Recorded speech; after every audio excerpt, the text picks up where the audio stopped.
Hello, my name is Justin Bright, and welcome to Kerbal Space Program version 1.10.1 in my next small step RP-1 career mode playthrough.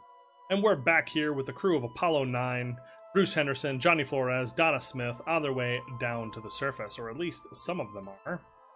Johnny Flores and Donna Smith are prepped and ready to go inside the LEM and ready to undock. So let's do that, push the service module gently away, and now it's time to make our plans to get on down to the surface of the moon. Alright, so we are all powered up and ready to rock. Got plenty of stuff and enough lithium hydroxide this time, gosh darn it. Electric charge, food, water, everything else to stay down on the surface for as long as we need to. Which is, to repeat, 3 days. So, let's find our way down there, because we're looking for Mare Serenitatis. There we go. So it's about here, so that means right there, not there after all, right around here, we're going to bring down our Paraloon about 20 kilometers. And that is going to be our approach. Alright, finish that up with RCS only, saving me a little bit of, well, saving me 1 out of my 3 ignitions on my engine. Not that I think that I'm going to need it, but you never really know. So let's go ahead. Perigee, how well we did. 1600, and we're looking for, there's lowland. There it is, Mare Serenitatis. There we go. That is the plan. So yeah, here we go. Johnny Flores, Donna Smith flying around the moon. This is probably, like I said, the last time I'm going to launch a traditional LEM.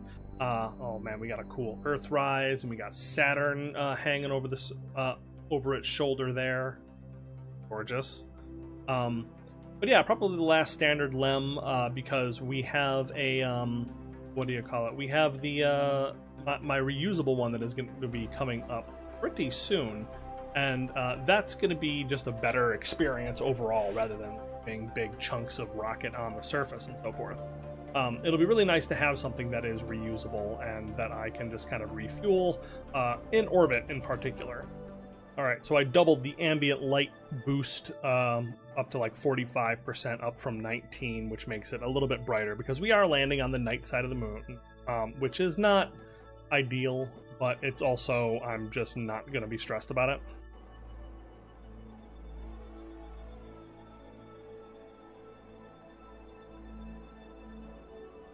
This is a fairly simple flags and footprints mission that we're going to be putting down. It's all being done just kind of for the credit, so we don't really need to. We're not doing this as much for the prestige this time. All right, so we got the engine ullaged up, ready to roll, and fire up the LEM's descent engine. And just fast forwarding because this is a pretty long burn. But yeah, using this, I'm kind of dialing in sort of my preferred method of getting down onto the surface here, you know? Like, it's getting not easier, but I'm getting better practiced at the particular foibles of this method of landing. Because in Kerbal Space Program, the standard game, you're kind of used to just, you know, having really overpowered engines. Like, and a lot of times, like, the big thing is people will, you'll see pictures of people having landed on the moon and they didn't even need their lander stage. They like land with their transfer engine because they just absolutely did not need it. Anything more than that. So there's a lot of that happens in the standard game. Even on larger rescales, like unless you go all the way up to the real solar system scale, then it's just not quite as much. Like that's been like the biggest change for me is going from the base game, or even the base game with some increases in scale, and going all the way to real solar system is just such a huge difference. Like, everything is so large, everything is humongous. Oop, we were above our Serenitatis, and then we're above the lowland, so there is that little that little jump where we go from one to the other, but this should be Mare Serenitatis here. Yep, we are here. All right, excellent. Turn off this maneuver, and you can just see that we are getting pretty darn close. But yeah, just the scale of everything is just so humongous and so difficult to deal with, really. Like, it's just been a challenge to get acclimated. But now that I'm mostly acclimated, like, I feel like I'm kind of getting it. The hugeness, the density, the gravity on the moon, just the moon, has been like a big daunting problem for me. But I'm like handling it now in the same way that it feels like I used to handle like landings on Minmus and the Mun in the stock game, or even in the slightly resized version of the game. And so it's just been that learning experience of just going at it and trying and experimenting and finding what works and failing a bunch, and then trying again and finding what works for me in particular. And that's been the way, and that's worked really well for me. So it's just been such an interesting journey coming to this, like and finding myself experienced now, having done this for long enough. I've been running this for what, over a year. This was kind of like a pandemic project for me almost, where I was doing this throttled down a little bit. Where I started doing this in like May of 2020, I think, and that was on our landing legs. And yeah, so it ended up being kind of a pandemic project where I was looking for something to do, wanted to play some Kerbal Space Program, saw there was a big update to Real Solar System, and got pretty excited about that, and RP-1 and all that, and I wanted to get involved and then try that again. It was like between this and like one or two other versions of KSP, like mod packs or whatever you want to call it. Just a little bit behind on our burn, so I'm just pitching up again just a touch. We have tons of fuel, so we're fine on that front. I just want to make sure I'm not cutting this too close. Slowly bringing it down. But yeah, now that I'm kind of acclimated, I'm feeling a lot better. Like, I'm feeling like I understand things and how to do this, and not be a complete failure anyways. But we are just 15 seconds away, and I'm killing the last little bits of my velocity. Oh man, it feels close. I do not like how close I am, actually. I'm gonna pitch up just a touch. 'Cause I'm 100 meters away. Oh my gosh. Okay. And we are throttling down. All right. Yep, that was... Whew. That was a little dicier than I wanted that to be, but we are just about in position. I'm just going to kill rotation and do this last little bit manually. We are 30 meters above the surface. There we go. Now we're all set. And touch down at a little bit of a high velocity, but that is just fine. All right, shut down that engine, and we are down on the surface of the moon in Mare Serenitatis. That's right. We need to be here for 3 days, I believe.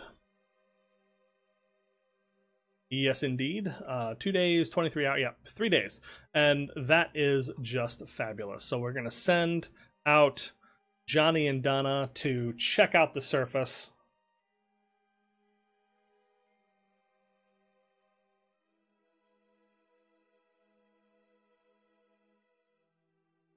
Here we are climbing down the LEM.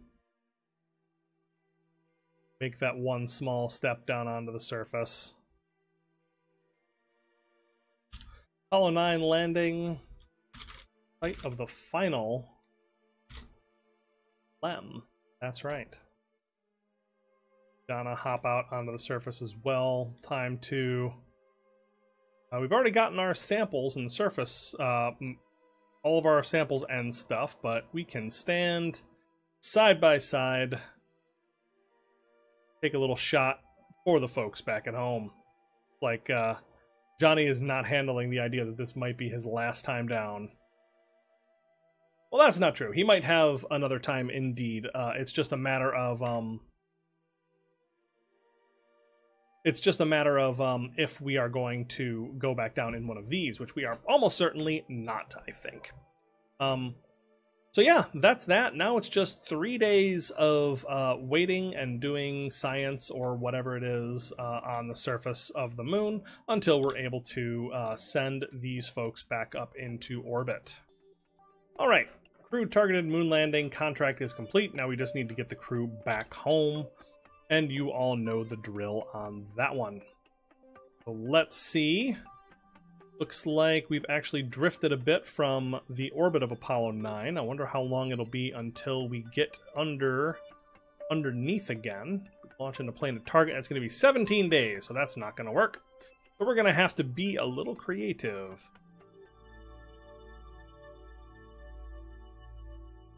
Alright, so this is going to be a little bit tricky, getting into an orbit that is going to allow us to intercept up the Apollo 9 service module, but I think we can do it by just going into a bit of a steep inclination orbit from here, so launching a little bit south, and that's going to put us in a place that crosses the path, hopefully only a little bit, only shallowly, so that the inclination difference is not that big.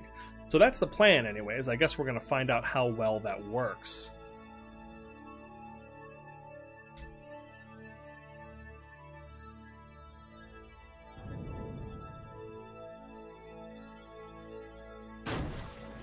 All right, and away we go.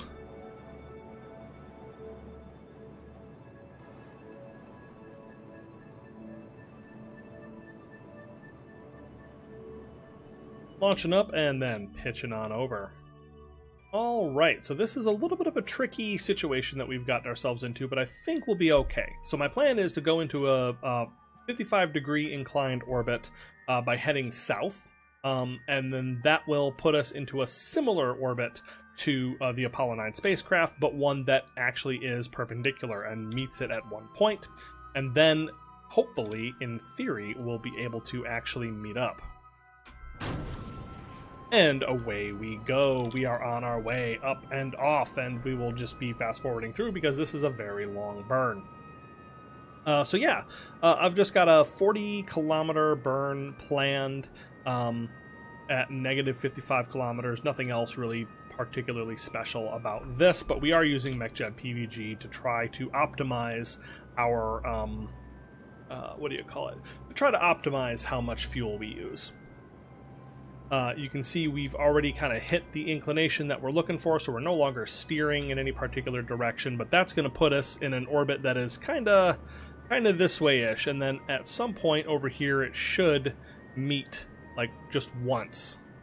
The idea here was to make it so that the orbit was not so inclined that it was like it wound up being like wildly different than the orbit that we're trying to get to, because any amount that I go extra as far as that is inclination that we're going to have to cancel when the Apollo surface module gets to it.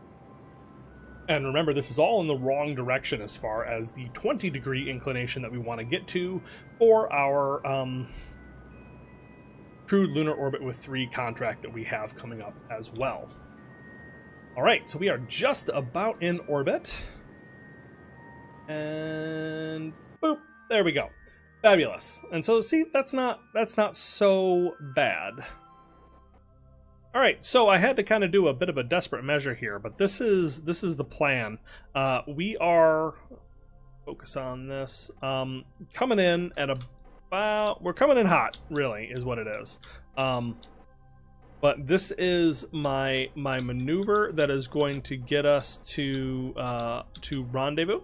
I've kind of pushed up because they were orbiting at similar altitudes, which meant that they had a relatively similar orbital period, which means they were never going to get any closer. But my Apollo lander is running out of batteries, so we only have, see, look at that, it's just shutting down. We only have 2 hours of battery left, and it's going to take us an hour and a half to get to this rendezvous, so we have 1 shot at this. So, with how tight this electric charge margin is, there's just no other way to do this than as fast as possible. Because normally you'd want to set up something nice and slow to gradually match their orbits, but there's really nothing I can do except for like really plan to push hard on this to make sure that we're able to get this in one, dock, and then call it good from there. All right, so I've switched over to Bruce Henderson in the service module, and we are just going to have to plan this very carefully. Look at the target straight behind us. Yeah, we're coming. It's coming straight up on us, and we have to really push hard, 800 meters per second, to rendezvous. We'll be able to steal some fuel from the LEM, but that's really all we're going to be able to have here. So it's just going to be pretty dicey. So in 4 minutes, we are going to make this burn, and I'm trying to make sure to do this a little bit ahead of time so we don't miss it by too much.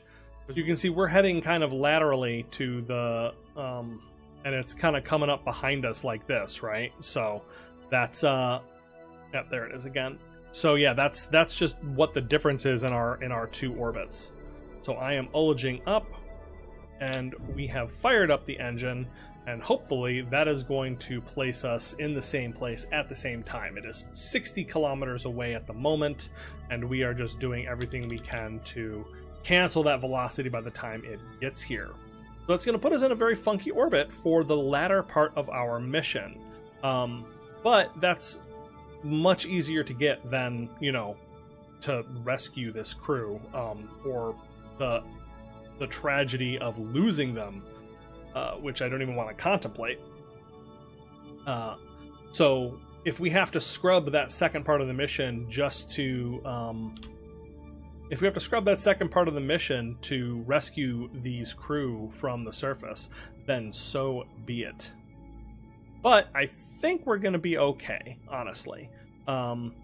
They are 1.6 kilometers away. We are just finishing up our rendezvous burn. So it's going to be a little bit of a hoof to get up to docking, but otherwise it should be just fine. Whoa, stop, stop, stop. What are you doing? Goodness gracious.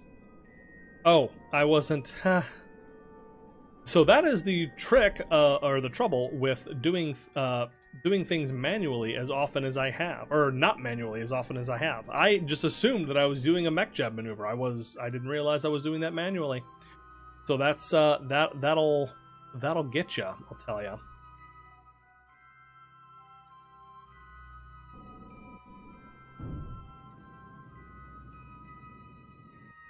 All right, so we're now burning towards our target once again.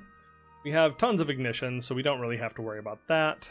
But now let's go ahead and make plans on what this is going to look like, for goodness sake. Looks like we are going to be 600 meters away at 9.4 meters per second relative velocity in about a minute and a half.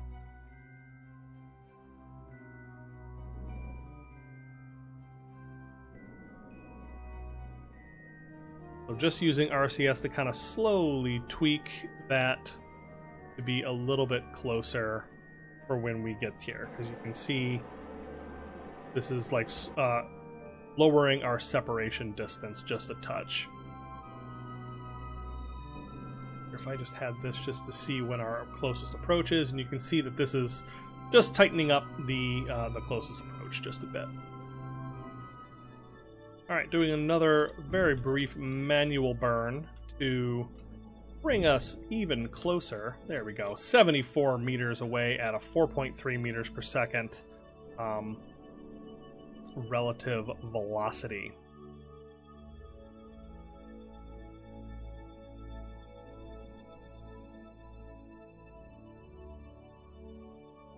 Or actually, here we go. We are close enough, and we have tons of we have a little bit of delta V left in the lander itself, so I can just, well, this is probably more efficient, actually.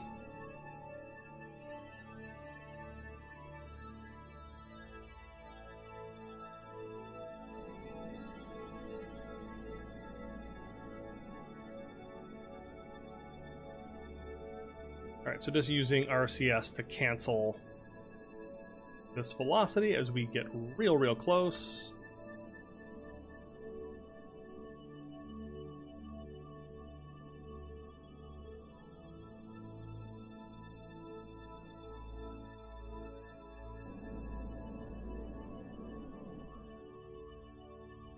Realizing that's a little bit of a silly thing to do, so just boop, there we go.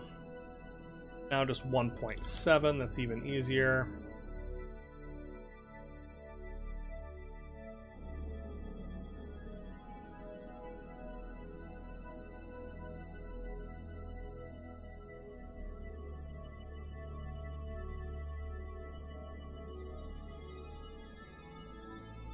There we go, and now we're just going straight into our docking. Alright, there we go.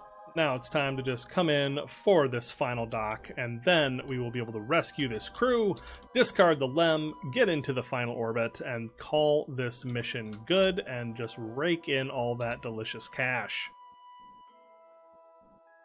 And here we go. Kerkrunk, and there we go. All right, fabulous. We've done it. We have saved the crew. Nobody's dead this time. So let's take the crew, both of them, and put them up into the Apollo service module. And then just start transferring everything else out. All right, we've drained that thing dry, so now it's time to say farewell. Alright, flying up to the top of the orbits just so that I can discard this thing. Make sure nobody's on board. Firing up the engine. And then it's time to undock. There we are, and so that will go away and we don't have to worry about it anymore. Huzzah! So there we go. Yep, everything is looking good so far. We still have 1500 meters per second at Delta V, which is plenty for us to get home, but I want to see if it's going to be possible to shift into that 20-degree inclination. I'm not sure that it will be. It's actually not super likely at this point. Yeah, because that's going to cost me 813 meters per second of Delta V to do from here, which is just super not great. So, if I were to plan from that, though, so there might actually be just enough, just barely enough to do everything that we want to do here. Because check it out. Yeah, that looks like a go-home trajectory to me. 60 kilometers, 647 meters per second at Delta V, plus 813, which is 1465 meters per second of Delta V, which leaves us with almost no margin. But how much margin do you actually need, right? All right, ladies and gentlemen, I have taken a moment to do some planning and do some thinking about what I can do to accomplish this contract. And the way that it stands right now, I don't think that I can. However, I have a plan, and it's really dumb, so it's very classic me, but check it out. So what we're going to do is we are going to first rendezvous with Lunette Station.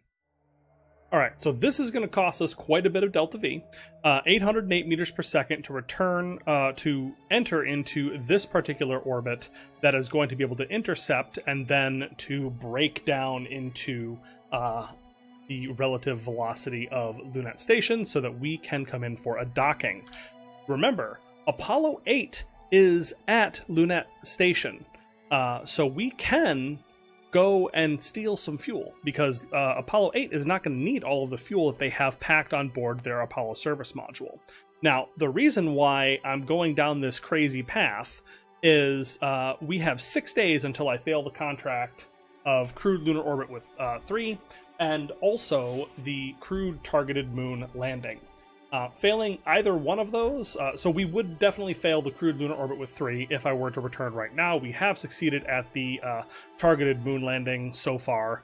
So long as we get home safely, that should be fine for that. However, we'll still lose a bunch of money. Basically, all of our standing cash is going to get eaten up by the contract failure of crewed lunar orbit with 3, but I think I can save it. So, Step 1, we rendezvous with Lunette Station. We dock with Lunette Station. We steal a bunch of fuel from Lunette Station and also from the Apollo module that is there. We have a resupply vessel coming with fuel to the to Lunette Station at some point in the near future. or rather, we just had we have a fuel tank coming. I think I'm actually launching it empty, so there's not going to be any additional fuel there. But we do have the ability to launch fueled spacecraft up here, and we have plenty of life support and so forth for our astronauts to survive on Lunat Station. So that part's fine. They can stay. Apollo 8 can stay there for a while, but Apollo 9 is in a big hurry. So we steal some fuel, we get into the 20-degree orbit, we take, and this is the dicey part, we take the 1 day, 16 hours to sit in that orbit, and then we go home, and that is the part where we're going to have to burn extra, bring extra fuel, and burn really hard to try to actually get back home before the end of the contract. So, let's see if we can do this. Alright, so step one is fixing up our trajectory a little bit here, because I was on a collision course with the ground. So now I've burned up to have a paraloon of 80 kilometers, so we're no longer on a dangerous trajectory after rescuing the lander. And then it's time to fire up the burn on our transfer to the target. So, like I said, this is just a simple short transfer that will hopefully put us into a place where we can... Oh, shoot. Our life support's off. Abort node execution. Stop. Alright, so before we get started, we got to get ourselves into a safe trajectory. We were on the way to crash into the moon after rescuing the Apollo lunar lander. But now it's time to just target Lunat Station and make our way to an intercept trajectory. Alright, so we're heading down just another hour away from this burn, and we can see the timer ticking down until the failure of the contract. We have 5 days and 21 hours, and I think we should have enough. Like I said, I wouldn't be doing this if I really didn't think that we had a chance here. But it's gonna be really tight, and it's gonna come right down to it. And I may have to take a little bit more fuel than I would have otherwise liked from the other Apollo module, just so that I can make sure that we have what we need to accomplish this mission. But yeah, that's kind of what this is all about, man. Like, this is really cool. I'm really excited to do this just because it's like, this feels like what I've wanted this whole time. Like, this is why I built Lunat Station. This is why I wanted this infrastructure in space. This is why you use service modules that have the same, you know, the same architecture, the same fuel types, that sort of thing. All of that is so that I can do stuff like this, and that is awesome. Like, that is why I am playing this. So just fixing up our close approach. That was super duper easy, thanks to MacLeod. And then the next one here is we are going to attempt to match our velocities at our closest approach.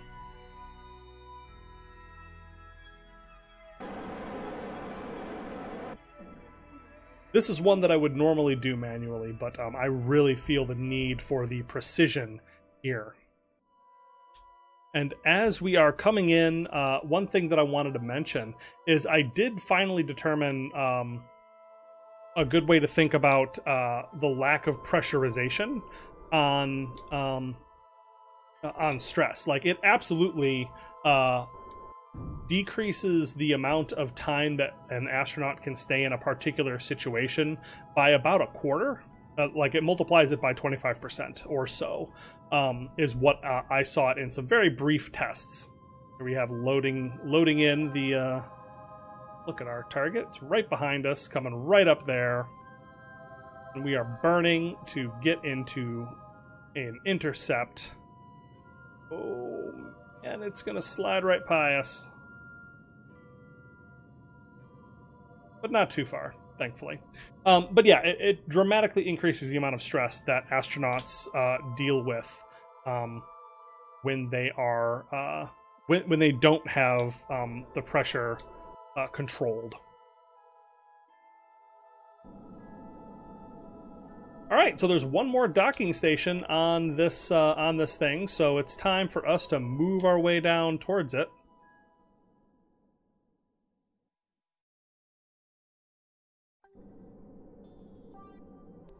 Maybe we point ourselves in the direction of the other craft here for a moment, because we're a bit far away. Yeah, you can see we're down to about 300 meters per second of delta V. Like, not a whole lot remains.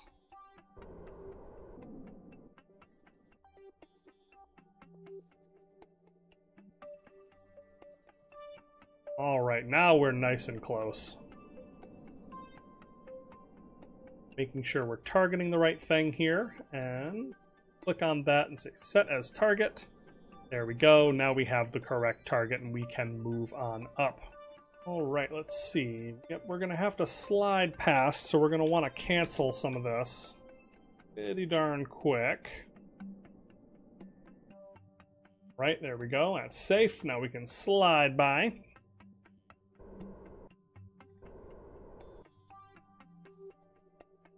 Slowing us down and then using time warp to get past so that we don't use a lot of fuel and don't have to correct with a lot of fuel afterwards.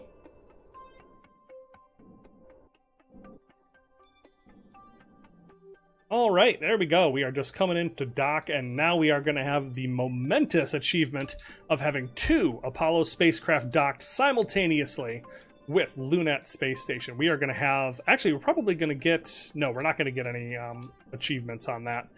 There's a contract for having, I want to say 6, maybe it's 5 astronauts on board a vessel at the same time, but this is only going to be 4. I'm pretty sure we've had 4 before.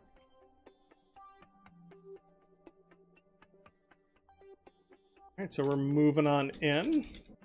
So just be a quick visit. We're just here to steal a whole bunch of fuel and then leave.